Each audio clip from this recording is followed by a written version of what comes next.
స్టార్స్గా చెప్పుకుంటాం, ప్రపంచం కూడా గుర్తిస్తుంది వీళ్ళు ఇండియన్ యాక్టర్స్ అని చెప్పి. అలాంటిది వాళ్ళు అక్కడ లోకల్లో ఏం చెప్తారు అంటే ఈ సినిమాలు ఇవన్నీ మనకి హరామ్ అది ఇది అని చెప్పి మొత్తం కాశ్మీర్ వ్యాలీలో కనీసం ఒక్క మూవీ థియేటర్ కూడా లేని పరిస్థితి. ఇట్స్ ఇంట్రెస్టింగ్ అండి. Even when I had been there I seen only one liquor shop. అవును, that is also being monitored by government. అవును అవును. సో గ్రౌండ్ రియాలిటీ అది. మీరు ఒకవైపు నుంచి పాకిస్తాన్లో మూవీ ఇండస్ట్రీ లేదా అండి? అక్కడ ఉంది. అది కూడా ఆల్మోస్ట్ ఒక ఇస్లామిక్ స్టేట్ లాగే కదా. సో ఇక్కడికి వచ్చేసరికి రూల్స్ అన్నీ తారుమారైపోయి అక్కడ లోకల్గా ఉన్న, ఇప్పుడు మీకు గుర్తుండుంటే ఇంతకుముందు మన సయ్యద్ గిలానీ అని చెప్పి ఉండేవాడు ఒక వ్యక్తి, హురియత్ కాన్ఫరెన్స్కి సంబంధించిన ఆయన. కాశ్మీర్లో ఉన్న జనాలకి అందరికీ ఏమని చెప్పేవాళ్ళు అంటే మీ పిల్లలు జిహాద్లోకి వెళ్ళాలి, ఇలాంటి ప్రవచనాలు ఇచ్చేవాళ్ళు. మళ్ళీ ఆయన పర్సనల్ లైఫ్ చూసుకుంటే వాళ్ళ మనవరాలు ఢిల్లీ పబ్లిక్ స్కూల్ శ్రీనగర్లో చదువుకునేది. సో అక్కడ ఉన్న గ్రౌండ్ మీద ఉన్న లీడర్స్ రియాలిటీ ఇది. ఒక ఆల్మోస్ట్ 70-75 ఇయర్స్ నుంచి 2 ఫ్యామిలీస్ దాన్ని అటు తిప్పి ఇటు తిప్పి కాశ్మీర్ని వాళ్ళ కోసం వాడుకొని ఈరోజు కాశ్మీర్ని ఈ పరిస్థితికి తీసుకొచ్చారు.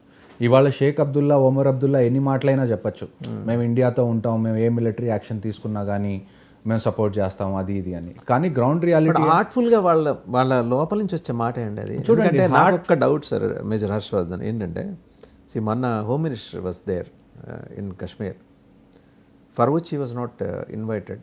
అంటే they have their own reasons. నాకు తెలిసి ఆయన రెండో రోజు సర్కాస్టిక్గా ట్వీట్ పెట్టాడు యాజ్ అ టూరిజం మినిస్టర్ అండి, బికాస్ టూరిజం ఈజ్ హ్యాండ్లింగ్.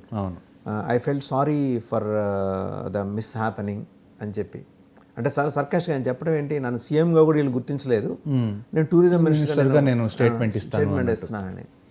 సంభవం అంటే వాళ్ళ ఎనార్కిస్టిక్ యాటిట్యూడ్ ఉంది చూసారా, అది ఉంటుంది. వాళ్ళు వాళ్ళ పిల్లలు మాత్రం ఫ్యామిలీస్ సేఫ్గా ఉంటాయి.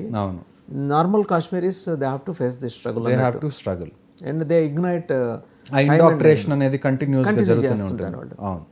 సో అది గ్రౌండ్ రియాలిటీ అక్కడ.